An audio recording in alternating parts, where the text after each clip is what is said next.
Taon na po kayo?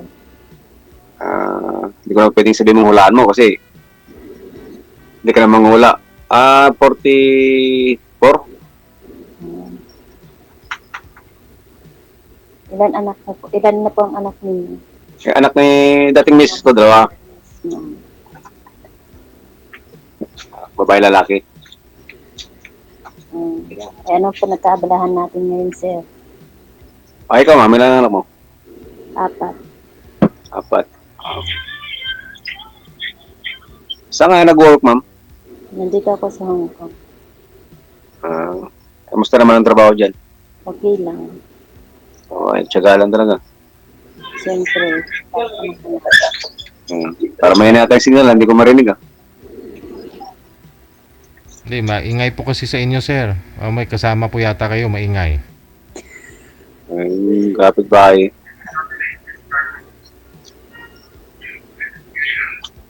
ano pong work niyo, sir? Driver, ma'am.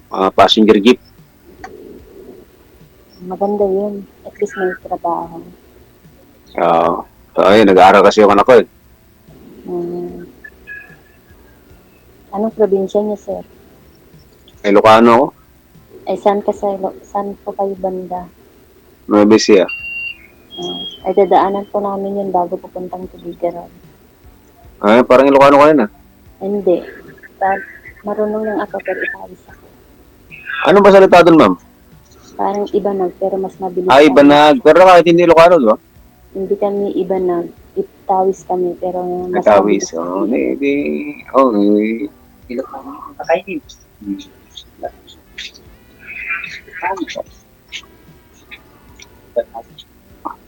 Okay lang kasi. Sakripisyo lang talaga para sa mga anak. Siyempre. Kasi pag wala naman tiyaga, wala namang nilaga talaga. Ilang years na po kayo hiwalay sa tawang? 5 years na. Tagal na rin pala. Siyempre, hindi mo pwedeng iwanan yung mga anak kasi hindi naman kayang kasi pagkawawa naman yung mga bata, hindi mo na pag-aralin.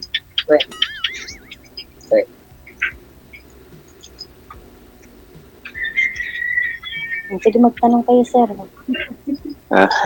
Manahiya kasi ako bago lang ako sila dito Dapat hindi ka na sumali kung nahiya ka. Ganun ba yun? Kasi ka na. Ganun pala yun Kaya lang naman ako sumali rito kasi para makahanap ako ng para sa katuwang sa buhay ba? Pagdating ng panahon.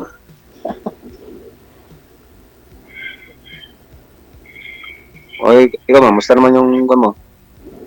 Biyuda ka na? Ay, hindi po hiwalay. Walay. Opo. May pares pala tayo. Ng ibang bahay. Ng ibang bahay? Maganda nga ng ibang bahay kaysa lumipat sa ibang bahay.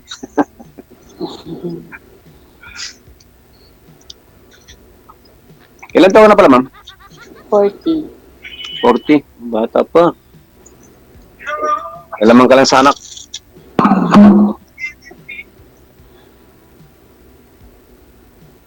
Sabi nila, maganda raw talaga yung mga Ibanag Sana all. Oo. Kasi pagdating sa mga ulam ng mga aso, masarap daw yan Ayo, syempre, paborito namin yun. Aba? Diba? Magkasundo pala tayo yan. Sana. Walang pinipiling ulam. Ay, hindi. Hindi ako namimili. Ganoon talaga. Pati nga bagong kamatis, okay na Ay, syempre, yun ang pinakamasarap. Ilan taon na pala dyan sa Hong Kong? Bago lang, kasi dating sa Saudi tsaka sa Dubai ako. 9 months pa lang. Pero malas lang talaga asawa mo. Kasi lumipat sa kabilang bahay. Okay lang yun. Ano naman yung ganda ng tao, kung di tamad naman pumasok, di ba? Tamad naman magtrabaho. Siyempre, sanay na. Malayo. Bagay, pag sa probinsya naman talaga, hindi ka magsakripisyo, walang mangyari. Eh, siyempre, sa mahal ba naman ang bili? Pero talaga dito talagang naghanap din ako na para pagdating ng panahon, may katuwang sa buhay. Kasal po kayo? Oo, kasal kami. Ay, Pero wala nang komunikasyon sa isa't isa. Yung mga anak ko lang pinag-aaral ko ngayon.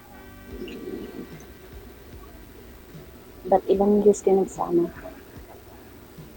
1999 pa eh. Kasi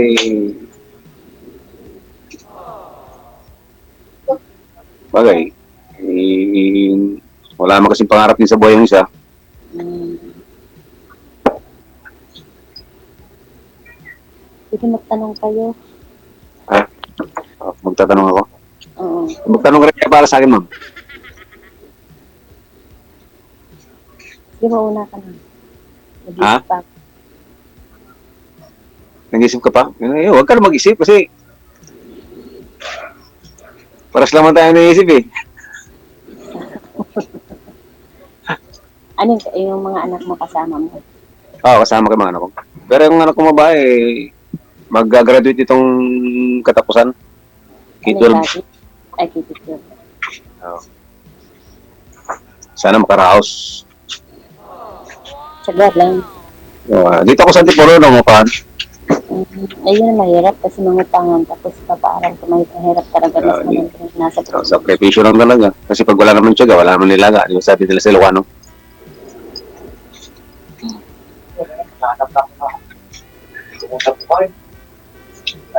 Hindi, kung dalawa kami ni mama, kung dalawa tayo magkakatuluyan, siguro magkakasalubungan, tulungan. Pwede ba ma'am? Depende. Okay, depende talaga. Hindi naman basta-basta magkakagustuhan agad sa dito sa harap-harapan nyo. Oo naman. Magliligawan muna. Parang panibago. Huwag ka muna magmadali. Baka madapa na naman. Mas maganda talaga daanin mo sa dahan. Parang mangliligaw ko ulit panibago.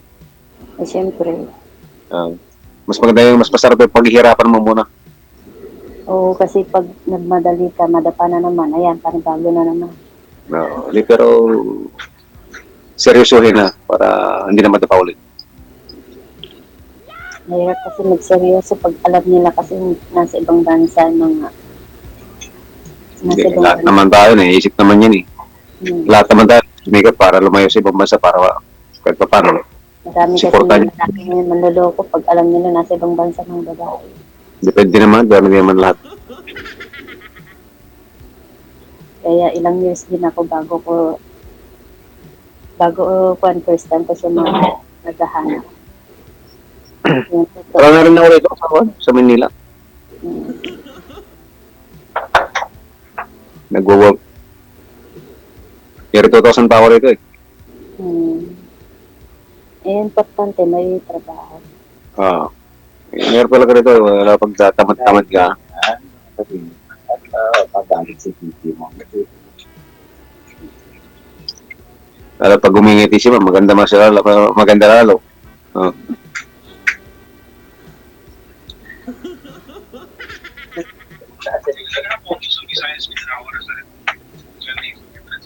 Ilan tayo pangalan mo, ma'am? 18. Ha? 18. 18. College ka na pala. Oo.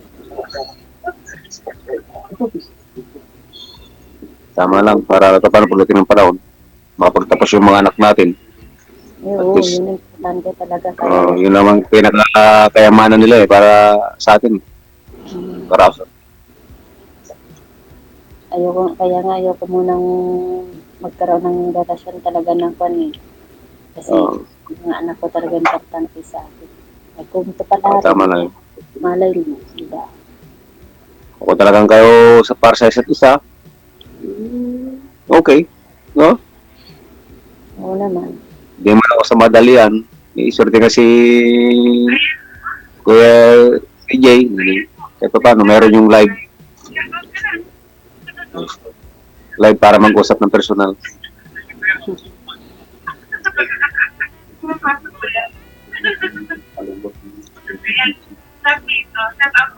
Parang nayaya tao. Pasuyo na lang sir sa mga kasama mo kasi sobrang ingay ka mo. Headset na lang sila, mag-headset. Sige sir. Sinigisa ko na.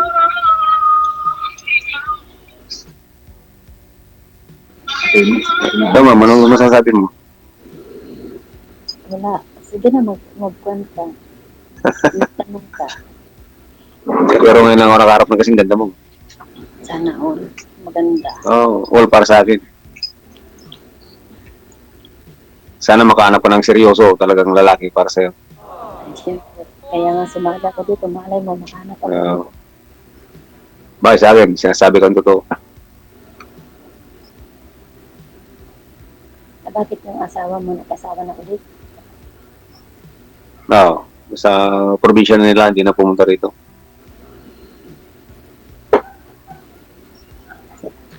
Matagal na rin ako dito na umapaan. Year 2000 pa. Tapos saan dito yung mga anak ko. Yung panganay ko kasi 24 na eh. Sa yung babae ko mag-18. Pero mahirap mag-isa. Mahirap mag-isang tumataguyod ah. Doon, maganda nga yung mag-isa eh. At least walang problema. Maganda nga yung mag-isa kasi walang problema. Hindi, meron din. Pagdating mo sa biyahe, ikaw pa magluluto, ikaw pa magsasayang para pagkain mo, pagkain ng mga anak mo. Eh, sa akin hindi na mahirap kasi nga mag-isa eh. O malayo ka, at least walang problema, walang sasakit sa ulo. Eh, sabi nga ni Lord, di naman ganun talaga yung kapalaran ng isang tao. Mga rin sa buhay ng tao yan.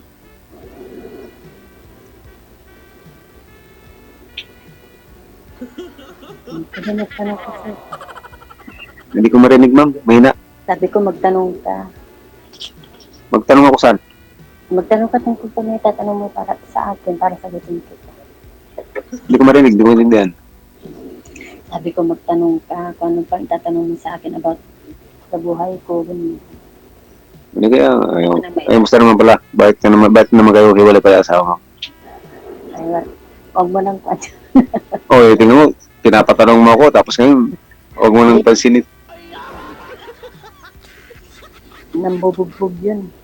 Ay, ano pangit? Kaya natin minalang isang babae. Hindi kami kasal. May bisyo siguro ma'am. Meron. Kala Ay, ina. yun ang mahirap. Bagay, sabi nga nila, ang kapalaran naman ng mag-asawa, swertehan lang. Parang apply ka ng trabaho para mag-abroad ka. Ganun din, basta mag-pray ka lang, huwag babayan si God. Hindi ka niya iwanan. Siyempre. Patuwang natin yan. Binigyan lang tayo ng pagsubok ni God para makaraos. Di ba, ma'am? Oo naman. Ganda mo pala pag nakangiti ka eh. Ay, sana all. All talaga. May lahi ka mang Chinese, ma'am? Ay, wala. Hindi kasi parang yung mata mo singkit eh. Eh, dito ako sa Hong Kong na, baka siguro mag-iba ng mata ko. Kapag Chinese ba? Hong Kong ba? Pag Hong Kong, Chinese ano? Oo. Nantok lang siguro ah. Nantok. Nantok DJ.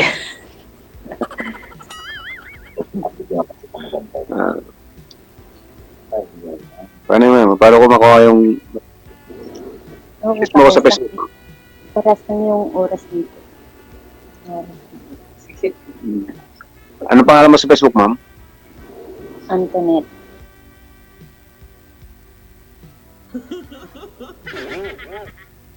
Hindi ko marinig. Sige, magbigayan na kayo ng Facebook ninyo ha. Good luck na sa inyong dalawa. Wanted, sweetheart. Wanted, sweetheart. Thank you sa time. Bye-bye. Wanted, sweetheart. Okay, sir. Wanted, Okay. sweetheart. I-off-cam ko na po kayo. Tuloy-tuloy po yan pag-uusap ninyo. Okay. Oras natin, 29 minutes after 10 in the evening. Wanted, sweetheart. Wanted.